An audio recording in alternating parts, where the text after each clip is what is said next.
আলহামদুলিল্লাহ নাহমাদুহু ওয়া নাস্তাঈনুহু ওয়া নাস্তাগফিরুহ ওয়া নাউযু বিল্লাহি মিন শুরুরি আনফুসিনা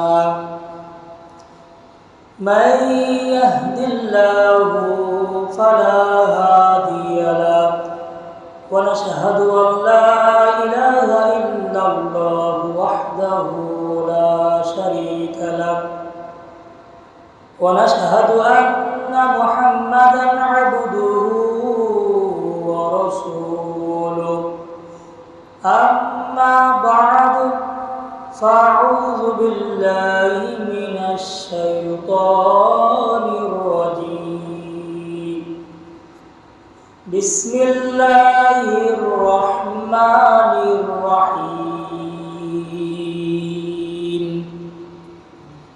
ومن الناس من يشتري لهو الحديث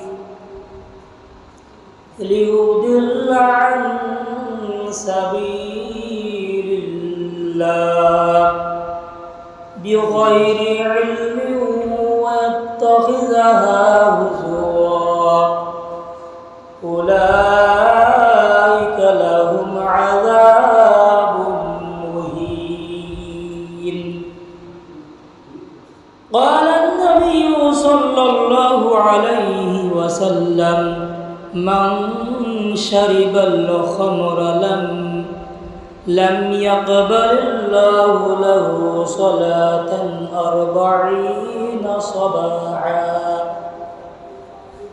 بسم الله الرحمن الرحيم. إن الله وملائكته يصلون على النبي يا أيها الذين آمنوا صلوا عليه وسلموا تسليما. اللهم صل على محمد وعلى آل محمد كما صليت على إبراهيم وعلى آل إبراهيم إنك حميد مجيد. প্যারে হাজিরিন,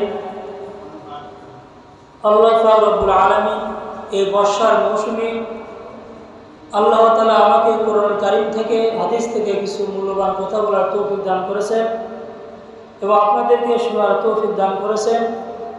সেই অনুযায়ী আল্লাহ তাআলা যেন আমাকে আপনাদেরকে সহ আমল করার তৌফিক দান করেন, আমিন।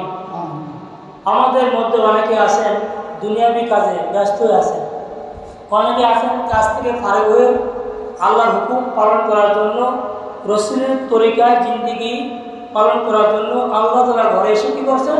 বসে পড়ছেন। রাসূল আকরাম সাল্লাল্লাহু আলাইহি সাল্লাম বলেন, জুমার দিন কোনো বান্দা যখন জুমার ঘরে এসে ঢুকে ইমামের বরাবর এসে বসে কোনো কথা বলে না, আল্লাহ তাআলা তার একটা উত্তরী সওয়াব দান করবেন। সুবহানাল্লাহ। তাহলে কথা বললে কি সওয়াব পাবে? আল্লাহর ঘরে আসলে কোনো কথা বলা যাবে না, তাহলে সে আমল থেকে বঞ্চিত যাবে। কি হয়ে যাবে? বঞ্চিত যাবে। এই জন্য আল্লাহ তাআলা আমাদের এই আমল করার তৌফিক দান করেন, বলে আমিন বলেন। এবং আমরা হাদিসে আলোচনা বলেন, উটের পরে কি? গরু, তারপর দুম্বা, তারপর ছাগল, তারপর এবার বিভিন্ন প্রকার সব আল্লাহ তাআলা আপনাকে আমাকে আমল করার তৌফিক দান করবো, আমিন।